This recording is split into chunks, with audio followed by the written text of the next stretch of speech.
Good morning. Last lecture में मैंने कल बताया था डेटा स्ट्रक्चर के बारे में, डबल लिंक लिस्ट के विषय में हम लोग पढ़ रहे थे। और उसमें मैंने जैसे बताया कि डबल लिंक लिस्ट में हम लोगों को क्या क्या काम करना है, कैसे करना है, कौन कौन से ऑपरेशंस को परफॉर्म करना है।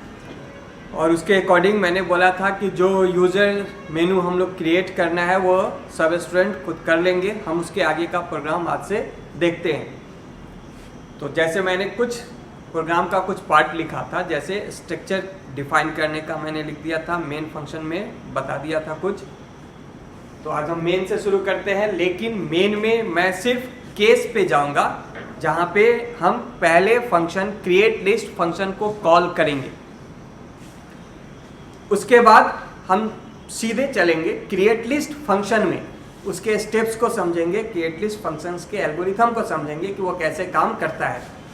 बाकी जो भी मेनूज वगैरह बनाने हैं वो आप लोग खुद करेंगे। कोई दिक्कत होगी तो आप क्वेरी करेंगे। तो मेन फंक्शन में हम लोगों को क्या काम करना है, सबसे पहले हमने जो स्टार्ट नोड बनाया हुआ है, एक चॉइस वेरिएबल ले लिया जाएगा उसके यूजर के चॉइस के लिए। स्टार्ट को हम लोग नल से इनिशियलाइज कर लेंगे, जैसा सिंगल लिंक लिस्ट में भी हम लोगों ने किया था। Start should be initialize with null. जब तक स्टार्ट में कोई भी नोड नहीं आता है, किसी भी नोड का एड्रेस नहीं आता है, तो स्टार्ट नल रहेगा। जैसे ही पहले नोड का एड्रेस स्टार्ट में आ जाएगा, स्टार्ट नल नहीं रहेगा। अब हम केस के अंदर जाते हैं। इसके बाद चॉइस मेनू बनाना है व्हाइल लूप के अंदर, और उसके बाद स्विच केस डिफाइन करना है। तो स्विच केस बाकी का हिस्सा सब लोग खुद कर लेंगे। अब इसमें फर्स्ट केस पे हम आते हैं। पहला केस है हमारा क्रिएट लिस्ट फंक्शन। तो जब भी हम क्रिएट कर रहे हैं, लिस्ट को क्रिएट कर रहे हैं, यानी लिस्ट हमारा पहले से क्रिएटेड नहीं है। तो पहले से क्रिएटेड नहीं है तो हम लोगों को यहाँ पे चेकिंग करना होगा कि अगर लिस्ट पहले से क्रिएट हो चुका है, then we can not again create the list. If list is not created earlier, then we call the create list function here. तो हम ये कैसे चेक करेंगे कि लिस्ट क्रिएट हुआ है या नहीं हुआ है? तो अगर स्टार्ट नल है, इट मीन्स कि लिस्ट क्रिएट नहीं हुआ है, और अगर स्टार्ट नल नहीं है, इट मीन्स दैट की लिस्ट ऑलरेडी क्रिएट हो चुका है। तो हम चेक करेंगे if start is equal to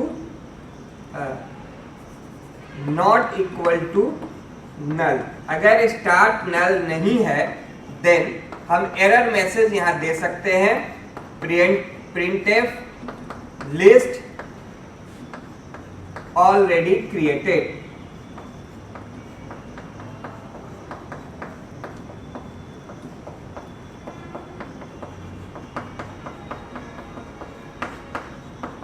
और इस केस को यहां पे ब्रेक कर लेंगे। काम खत्म हो गया। अगर स्टार्ट नल नहीं है तो हम एरर मैसेज जनरेट किया और ये केस यहां ब्रेक हो गया, यूजर बाहर आ गया। इससे यूजर अगला चॉइस अपना इनपुट करेगा। अगर ये कंडीशन फॉल्स है, यानी स्टार्ट नल है, तब हम लोगों को क्या करना है? तब हम लोग यूजर से वैल्यू ले लेंगे, इंटर ए वैल्यू।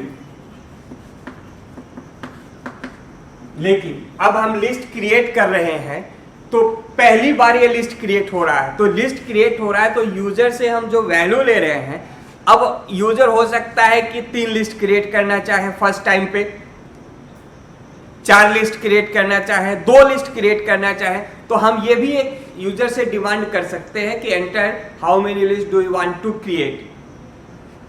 तो यूजर से हम value for number of list, कितना नंबर ऑफ लिस्ट चाहिए इसके लिए, ये सब चीज हम लोग पहले कर चुके हैं। तो scanf %d %n, n number of list user को चाहिए। अब हम यहां पे लूप चला लेंगे i equal to 0 and i is less than n, i plus plus. अब इस लूप के अंदर हम क्रिएट लिस्ट फंक्शन को कॉल करेंगे। अब ये लूप जितनी बार भी चलेगा, सपोज अगर यूजर ने यहाँ पे 3 दिया है n का वैल्यू, तो ये लूप 3 टाइम्स चलेगा और 3 बार क्रिएट लिस्ट फंक्शन कॉल होगा, तो 3 लिस्ट जेनरेट होगा। तो तीनों लिस्ट के लिए 3 वैल्यू यूजर से ले लेते हैं। इंटर द डेटा,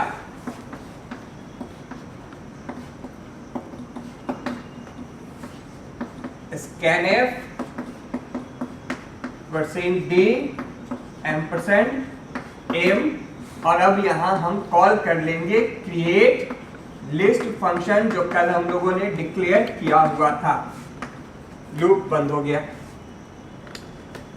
सारा काम खत्म होने के बाद हम यहां पे यूजर को एक मैसेज दे देते हैं, लिस्ट क्रिएटेड, और इस केस को, 1 केस को फिर यहां पे एक बार ब्रेक कर लेंगे और इसके बाद केस 2 हम डिफाइन करेंगे। तो अब यहां पे हमारा लूप चलना शुरू हुआ। लूप उतनी बार चलेगा जितना वैल्यू n का होगा, और हर बार लूप के कॉल होते ही ये क्रिएट लिस्ट फंक्शन कॉल होगा, और हर बार जब भी क्रिएट लिस्ट फंक्शन कॉल होगा एक नया लिस्ट क्रिएट होगा जो हमारे लिंक लिस्ट में ऐड होगा। तो अब हम लोग इस क्रिएट लिस्ट फंक्शन पे काम करेंगे कि अब ये काम कैसे करेगा।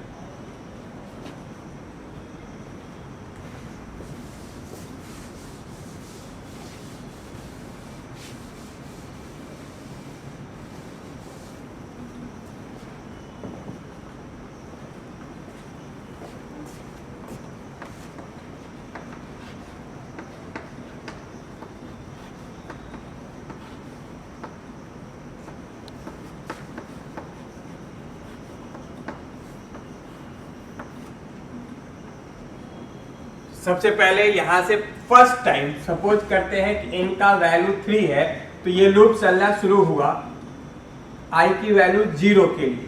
0 के लिए गया, यूजर से डेटा इनपुट किया। अगर यूजर ने सपोज यहाँ पे 25 इनपुट किया, अब ये फंक्शन कॉल हुआ क्रिएट लिस्ट फंक्शन 25 की वैल्यू पे, जहां पे 25 हमको मिल रहा है। अब हम क्या करेंगे, हम लिस्ट क्रिएट कर रहे हैं, तो सबसे पहले कभी भी लिस्ट क्रिएट होता है तो first of all we create the memory. तो सबसे पहला काम होगा कि हम लोग मेमोरी जनरेट करेंगे। मेमोरी जनरेट करने के लिए मेमोरी किस टाइप का जनरेट होना चाहिए, तो मेमोरी हमारा स्ट्रक्चर नोड जो हमने कल डिक्लेयर किया था उस टाइप का मेमोरी जनरेट होगा, क्योंकि उसी नोड टाइप का लिस्ट हम क्रिएट कर रहे हैं। तो स्ट्रक्चर नोड का हम वेरिएबल्स डिफाइन कर लेते हैं, स्ट्रक्ट नोड एस्ट्रिक p और एस्ट्रिक q, 2 वेरिएबल्स यहाँ पे मैं डिक्लेयर कर रहा हूं। इसका यूज हम लोगों को आगे पड़ेगा। अब हम मेमोरी क्रिएट करते हैं, p equal to struct node asterisk, और मेमोरी क्रिएट करने के लिए हम लोग मैरोक फंक्शन को यूज करेंगे। और हमको मेमोरी कितना चाहिए, अब यहाँ पे इस फंक्शन का पैरामीटर, इस फंक्शन के पैरामीटर में हम देते हैं कि हम लोगों को कितना मेमोरी चाहिए, साइज ऑफ द मेमोरी। तो हमारा साइज क्या होगा, जो हमारे इस स्ट्रक्चर नोड का साइज है उसी साइज का मेमोरी चाहिए। तो हम यहां लिखेंगे साइज ऑफ, ये ऑपरेटर है स्ट्रक्ट नोड और सेमी कॉलन।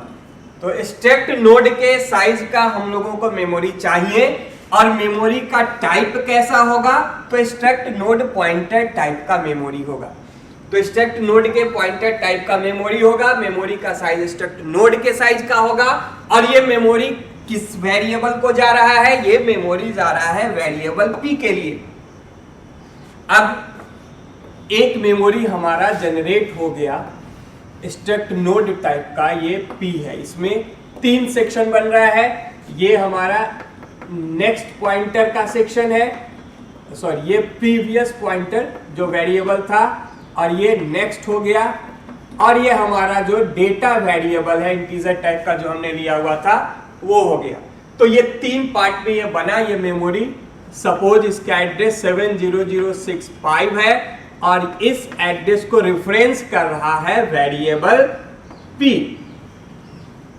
अब p के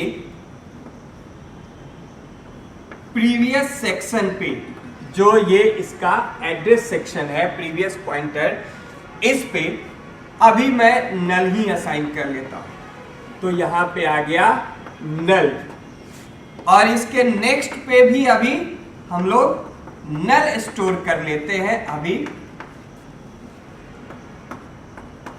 तो यहां पे भी अभी फिलहाल नल आ गया, और इसके डेटा सेक्शन पे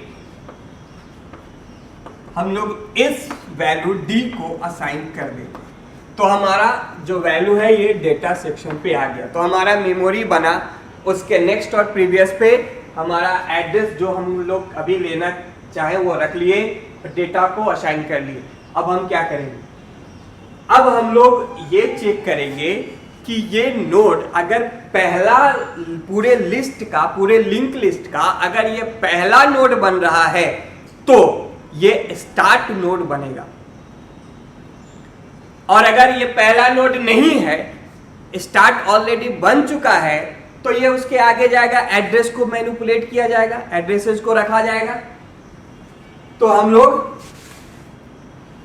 चेक करेंगे कि स्टार्ट नोड बना हुआ है या नहीं, तो हम देखेंगे इफ स्टार्ट इज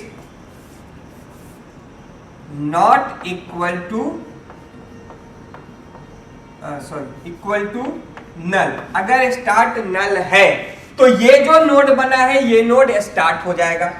तो हम क्या करेंगे, स्टार्ट इक्वल टू जो हमारा नोड P है, P स्टार्ट में चला जाएगा, यानी हमारा जो स्टार्ट वेरिएबल है इसमें हम P को असाइन किए, इट मींस कि हम 70065 को असाइन कर दिए। तो स्टार्ट वेरिएबल पे क्या वैल्यू आया, 70065, यानी कि पहला नोड जो बना है उसका एड्रेस। तो इतना होने के बाद हम क्या करेंगे, यहां पे इस इफ के अंदर से इस फंक्शन को रिटर्न कर लेंगे, क्योंकि हमारा काम यहां खत्म हो गया, और इस इफ को बंद कर लिए। तो यहां से यह फंक्शन वापस रिटर्न हुआ। कहां रिटर्न होगा, जहां से फंक्शन कॉल हुआ था। फंक्शन वापस वही रिटर्न होता है जहां से कॉल हुआ था। कॉल कहां से हुआ था, इस लूप से। तो अब ये लूप 3 बार चलेगा, जैसा मैंने बताया कि n का वैल्यू 3 है, तो फर्स्ट टाइम ये कॉल हुआ, अब फिर ये लूप चलेगा, फिर यूजर से दूसरा डेटा मांगा जाएगा। अब यूजर कुछ भी डेटा देता है, सपोज 50 दिया, तो अब 50 के लिए ये फंक्शन फिर से कॉल हुआ, क्रिएट लिस्ट फंक्शन। अब फिर एक मेमोरी बन रहा है, तो फिर एक मेमोरी बना, और इस मेमोरी का वेरिएबल अब P है, तो P अब इसका एड्रेस 70073, एज्यूम करते हैं कि अब P पे क्या आ गया, 70073, इस नोड का एड्रेस आ गया। अब इसके प्रीवियस और नेक्स्ट पे हम लोग फिर यहां प्रीवियस और नेक्स्ट पे नल की वैल्यू को असाइन कर रहे हैं, तो इसके प्रीवियस और नेक्स्ट पे नल आ गया, और इसके डेटा सेक्शन पे वी आर असाइनिंग D, तो D में क्या है 50, तो इस मेमोरी में 50 की वैल्यू आ गई। अब ये कंडीशन चेक होगा, if start is equal to null, तो अब क्या है, स्टार्ट पे एड्रेस है, यहां पे स्टार्ट पे एड्रेस आ चुका है, यानी स्टार्ट अब नल नहीं है। तो अब नल नहीं है तो ये कंडीशन फॉल्स हो गया, इफ में नहीं जाएगा। अब हम आगे का देखते हैं। तो अब हम लोगों को करना क्या है,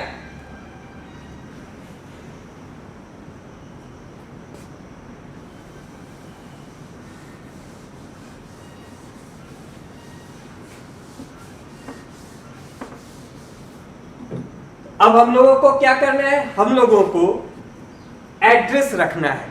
जैसे ये जो हमारा नया नोड है P के नाम से अभी रिफरेंस हो रहा है, इसके प्रीवियस पे इसके पहले वाले का एड्रेस और इसके नेक्स्ट पे इसका एड्रेस और इसके नेक्स्ट पे आगे कुछ नहीं है तो यहां तो नल रह जाएगा, और इसके प्रीवियस में कुछ नहीं है तो यहां भी नल रह जाएगा। तो स्टार्ट के प्रीवियस में तो नल रहेगा ही रहेगा और लास्ट के नेक्स्ट पे नल रहेगा।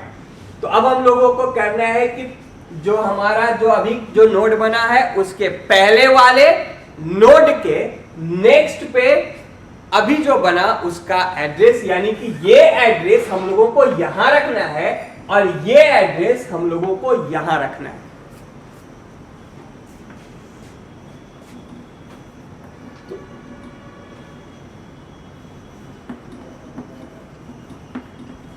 तो Q वेरिएबल जो पॉइंटर वेरिएबल है वो Q हमने जब यहां डिक्लेयर किया हुआ था, अब इसमें हम क्या कर रहे हैं, Q में स्टार्ट को असाइन कर रहे हैं। अब हम लोग क्या करेंगे, हम ये हमारा नया नोड है और ये हमारा पहले से बना हुआ लिंक लिस्ट चल रहा है, तो अभी इसमें एक ही लिस्ट है, लेकिन अब हम जो लॉजिक हम लोग करेंगे ये सोचकर नहीं कर सकते हैं कि अभी तो एक ही है, दिख रहा है, अभी दिख रहा है, लेकिन नेक्स्ट टाइम जब फंक्शन कॉल होगा तो इसमें 2 लिस्ट रहेगा, उसके बाद कॉल होगा तो 3 लिस्ट रहेगा, 4 लिस्ट रहेगा।